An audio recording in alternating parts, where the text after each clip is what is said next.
Good evening, each and every one of you. Thank you very, very much for being here this evening. Thank you for your support. Thank you for your love. Thank you for your warmth. We know the real reason why you're here. The real reason why you're here is to celebrate the wedding this Sunday of Talia and Uri. Mazel tov. We're here for Sheva Brachos. It's a special, special occasion. Talia and Uri, I hope you don't mind. We asked everyone to write their wedding gifts out to NCSY in your honor. That was very, very good. But we did bring you a little bit, just on behalf of everybody, a little token. That was very nice of you. Thank you so much. Mazel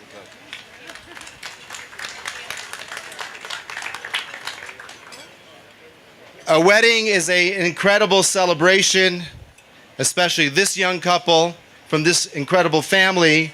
But every single wedding is a great, great reason for celebration. Not too long ago, Rabbi Lichtig and I were called to a meeting at Federation with all the players in informal and formal Jewish education for teens. And they gave us the results of a local study. And I hate to start with some negativity, but it wasn't really, really very encouraging. But it's the truth, and I think you could handle the truth. We must handle the truth. And basically, statistically, there's supposed to be, in the congregations, in the Conservative Reform congregation, there's supposed to be, statistically, 1,000 bar and bat mitzvahs every year. And right out of the gate, there's only 500 bar and bat mitzvahs annually on a regular basis. And they're trying to study the teens 3 years later. And they could not study the teens because they simply could not find them. They do not show up on lists of camps and JCCs and youth groups and youth organizations and activities. They just don't show up on any list. 2/3 of them do not show up on the list. They can only study 1/3 of them. And that's why this is so very, very, very important. I just want to tell you a little state of the region, a little bit about NCSY. When I was introduced to NCSY, I had no clue. I had thought of it as some sort of glorified babysitting service.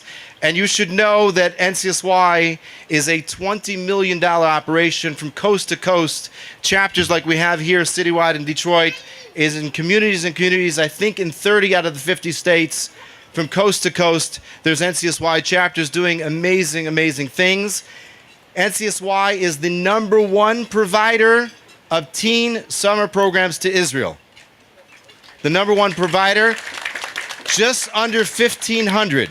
And if those of you who are going to happen to be in Israel this year, all of them get together for one day, Yom NCSY, the day after Tisha B'Av. It happens to be this year in Renana. There's going to be a concert and a barbecue. They're very, very, very powerful to see how that happens. It's amazing stuff. And all these things results in kids going for the gap year in Israel. Nefesh b'nefesh statistics says the #1 common denominator for Aliyah is NCSY. And to be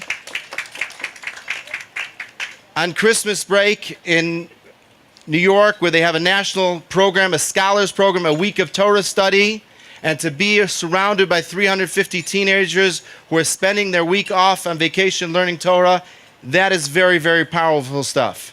That's on the national level. Locally, NCSY happens to have a very, very sophisticated data gathering system. Every turnstile, every time a kid participates in anything, paid or unpaid, is recorded and studied and analyzed in ways to make ourselves into a much more impactful and successful organization.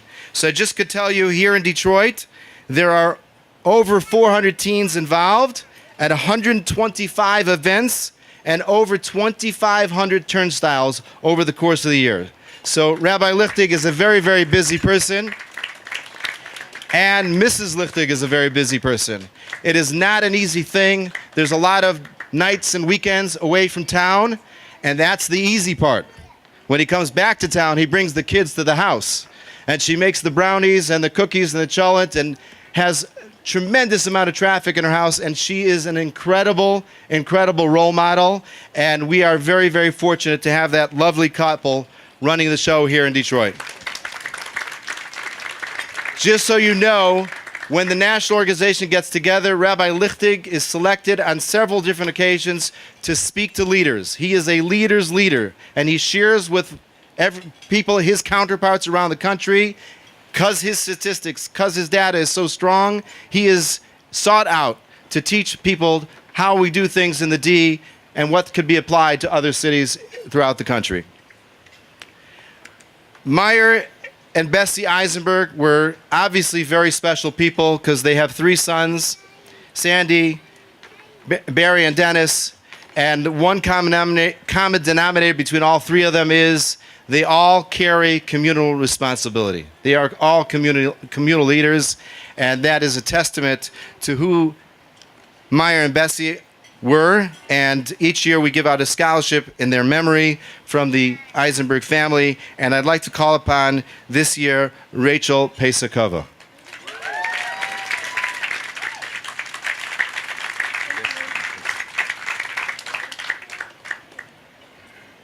Each year, I wish each of you could come and see a regional convention because seeing is believing.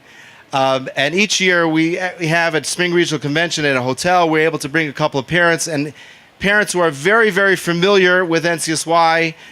They know it from their kids all the time, and they come and they say, wow, wow. Nobody knows what's going on here. Even though they are familiar, they know that what happens there is indescribable. That's the only way to describe it. Very, very powerful. So since you're not coming to a Shabbaton, although you're all invited, let us know. The next best thing is to introduce you to some great, great NCSYers. And I'd like to introduce you to 2 of them, just recent graduates from Akiva, Uri Lorkus, and a graduate from Cranbrook, Rachel Krosner. Hello, everyone. So by the time I was in 10th grade, I had been to 2 high schools, and I was in the process of switching to my 3rd. At the time, I was very confused. I wasn't particularly in the best spot, and I had trouble finding a place that was both conducive to my growth as an individual and to my growth as a Jew. I lacked confidence, I lacked inspiration, and I didn't exactly have any sort of niche that I fit into.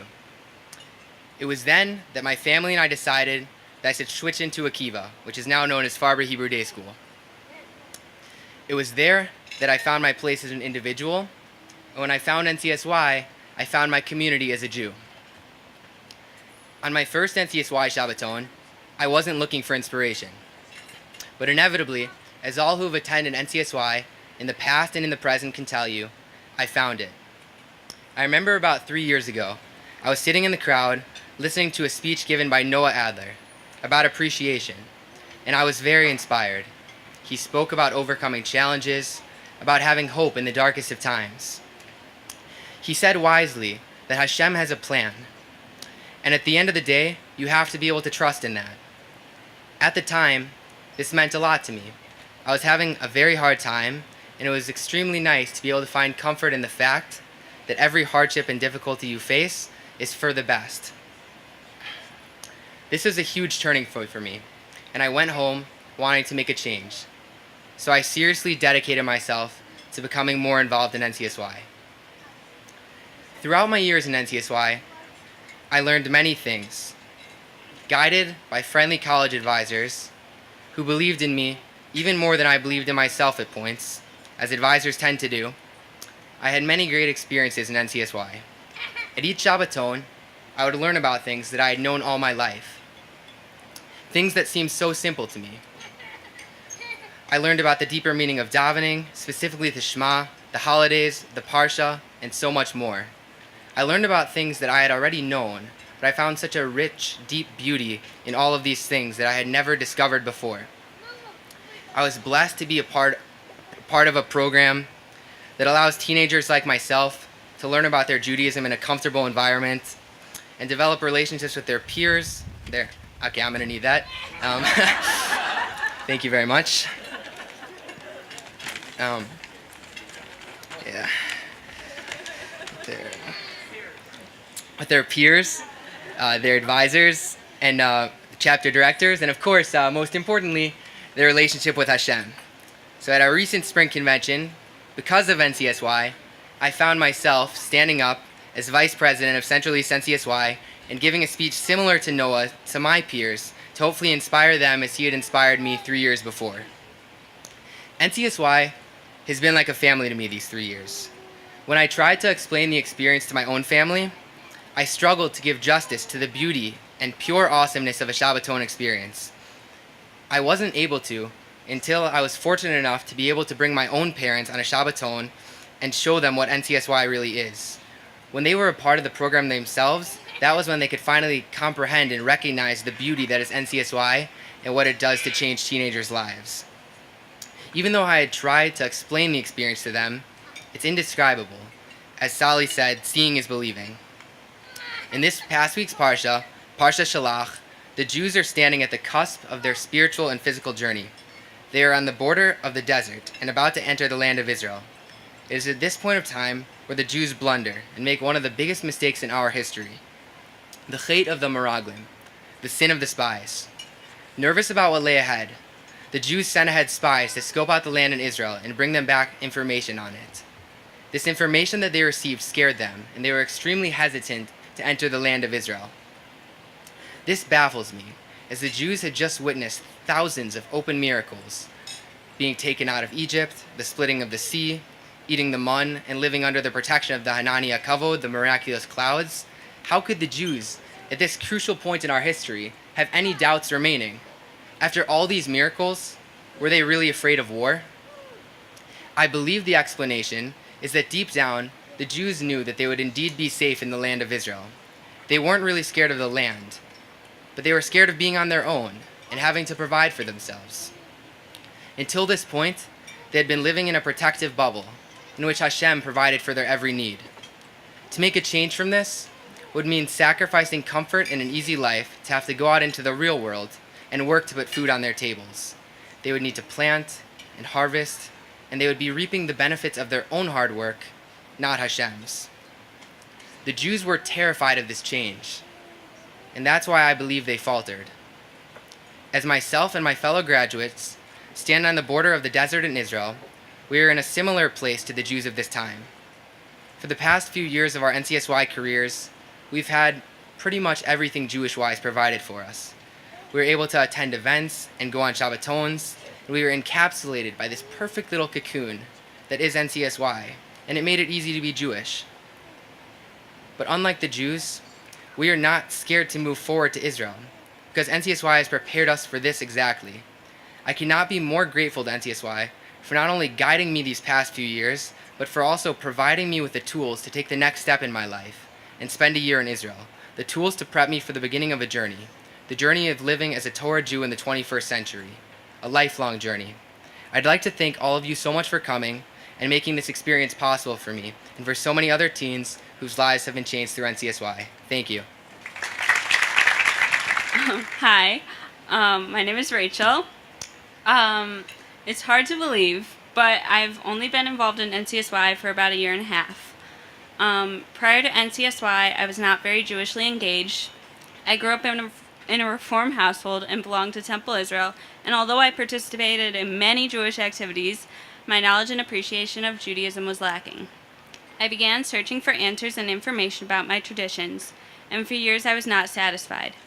Then my parents decided to take us on the Aish family mission to Israel, where my interest in Judaism really was ignited. But when I came home and attempted to continue my growth, I found that it was too difficult for me without a supportive community, and I felt alone. I wanted to go back to Israel and found NCSY's TJJ to be the perfect trip for me. But I didn't know much about NCSY, so I decided to go on part of a Shabbaton. I was hesitant about my first Shabbaton because I hadn't experienced anything like it before. I didn't know a soul, and to be honest, I wasn't comfortable in a more religious program because I hadn't had much interaction with the more observant community. Although I was initially very overwhelmed and confused, the people were so normal and friendly, and I have never experienced such energy and passion for Judaism. I began to feel more comfortable in the setting and more comfortable about going on TJJ. Then I went on TJJ last summer, and put simply, this trip changed my life. Within the first week of TJJ, I was completely captivated by Judaism. TJJ exposed me to Judaism in a new, beautiful, and meaningful way. The more I learned, the more I wanted to learn, and during the trip, I began learning with advisors. I began to understand Judaism as more than just belonging to a tribe with a bunch of random traditions, but as a relationship with our Creator. In that context, prayer and Shabbos became so meaningful. As we traveled through Israel, I, just as every Jew that is fortunate enough to experience the land, created my own unique experience and connection. But as everyone formed their own experience, as a bus, all of these different experiences melted into one giant one, and growing together but separately, and as one cohesive unit, was one of the most inspiring experiences of my life. This time, when I came home from Israel, I was more inspired and determined to continue growing, and with the support of NCSY, that's what I did. NCSY was an experience that lasted beyond summer. Through events like Shabbatons, weekly latte and learns, and Yarchei Kala, a week-long educational program in New York for public school teens during the week of Christmas, NCSY kept me engaged through the year and continued to be a source of inspiration for my growth. One of the things that really makes NCSY special is the people. The rabbis and advisors are some of the most incredible, inspiring, and generous people I've ever met, who have dedicated their time to helping us grow. They taught me everything I know, and throughout the year, I've done so much Torah study with so many of them, and created and built relationships with them that are so special and important to my growth in Judaism. The NCSYers themselves are also unbelievable. We became one community with a passion for learning and growing, and it's an inspiration to see all of your friends growing in their Judaism alongside you. In its entirety, the full NCSY experience combines to create a unique environment of energy and passion for Judaism that has contributed to my growth in ways that I am beyond grateful for. I am also so grateful to my parents for being supportive of this journey, but it will not end with NCSY, because next year I will have the opportunity to delve into my heritage, to learn skills, and to experience Israel at Makom Mayan. I hope to lay a solid foundation for the rest of my life by learning, growing, and understanding how to live a life of meaning. I am so thankful to my parents for making that dream possible, and to NCSY for the support that it has given me throughout this journey.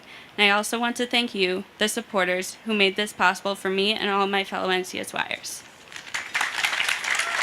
Wow. Uri and Rachel, thank you so very, very much. Wow. Now would probably be a very good time to take out your phone and go online to centraleast.ncsy.org and sign up for a monthly donation.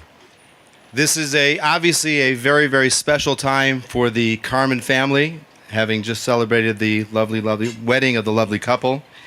Noam was a great inspiration to anybody who knew him. He was somebody who was always learning, always growing, and always an inspiration, and always giving with a great smile, and giving before he was even asked.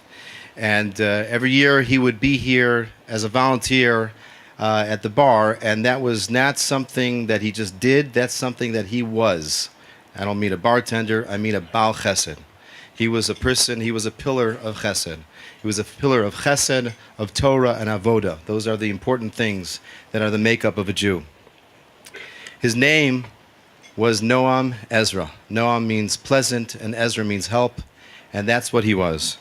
And we are very, very grateful to the Carmen family for establishing a scholarship in his memory. And I'd like to call upon Stacy, Ari, Nili, Esti, Kayla, Shlomo, and Talia and Uri to accept this little token of our appreciation.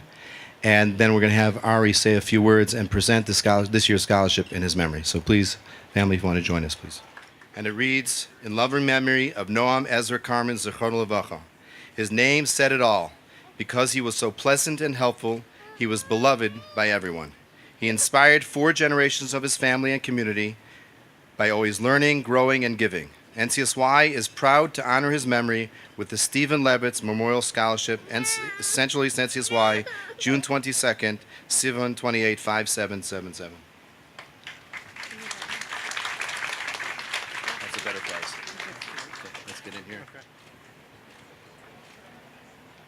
First of all, thank you everyone for coming and all those who contributed to the barbecue in memory of my dad.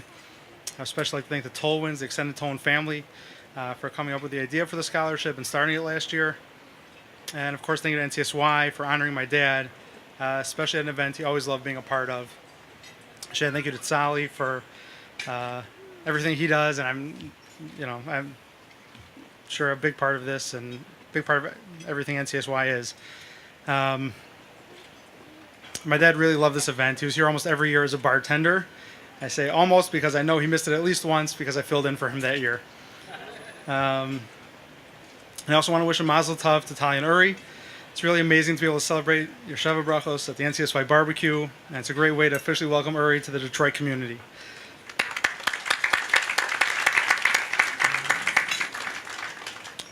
I think it's appropriate that I'm the one speaking tonight because our family's connection to NCSY started with me when I went on my first junior Shabbaton in 6th grade. Eventually, we all got involved to one degree or another, but I think I retained my place as the most involved of anyone in the family. I was on regional board my senior year of high school, went to Shabbatons as an advisor in 3 different regions when I was in college, and spent a summer as madrich on NCSY Summer Kollel. My dad certainly appreciated the part NCSY played in my life, especially once I left Akiva for Jewish Academy, 2 schools who don't have the same name anymore. Well, I loved almost everything about the school and made lifelong friends.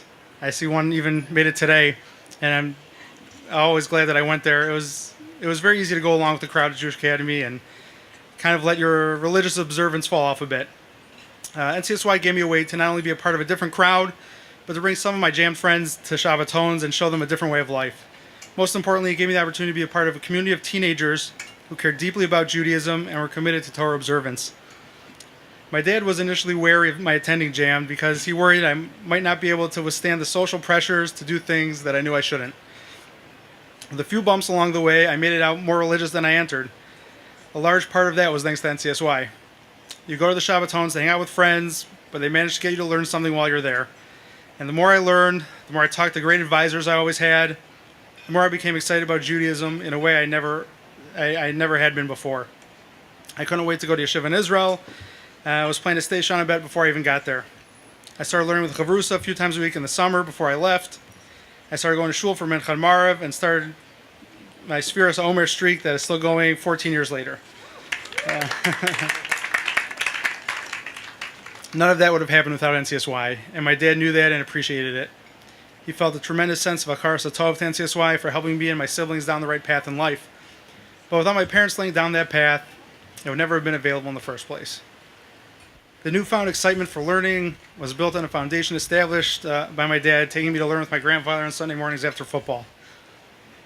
The desire I had to go to shul every day after school was influenced by years of sitting next to my dad in shul and watching the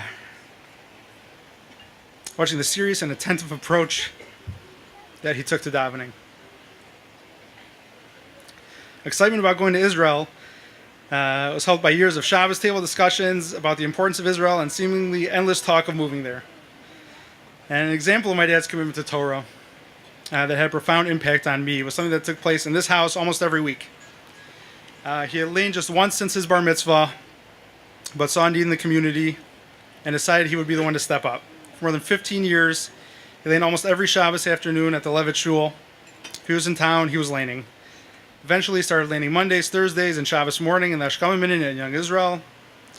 Even when he was out of town and knew he wouldn't be laning that week, he practiced the Parsha, partly just in case he got asked to lane, but mostly because he loved doing it. I was with him one of those times that he was out of town and stepped up when no one else could. We were in a Hasidic shul in Lakewood on a Monday morning, and it came time to lane. The Gabbai looked around and started asking if anyone knew the Parsha. My dad was not one to volunteer right away, and he didn't want to seem like he was showing off. But when no one else stepped forward, he told the Gabbai he could do it. It was a great sight, a room full of guys in Hasidic garb, and the Baal Koreh was wearing a polo shirt and jeans. I never knew for sure why he loved to lane so much. He was never comfortable being the center of attention, so I knew he wasn't doing it for egotistical reasons. So I assumed it was purely based on a love of Torah. Well, I'm sure that was a big part of it. When he was sick, he revealed another reason he did it. He urged me to start laning. telling me that it would be good for my kids to see me do it. Like so much else that he did, it was an implicit message he was sending to his kids about love for Torah, practice and commitment, and obligation to your community. I want to thank you again to everyone who made this possible. My dad would be honored and humbled to see everyone here today, and he'd be extremely happy that we're celebrating Talinari Sheva Brachos and an event he loved being part of. I also have the honor of presenting this year's scholarship. Perhaps the most impactful 5 weeks of my youth were during NCSY Kollel. So I know how my dad would be pleased about this as well. It is my honor to present the 2017 Noam Carmen Memorial Scholarship to Josh Wolf, who will spend his summer at NCSY Kollel.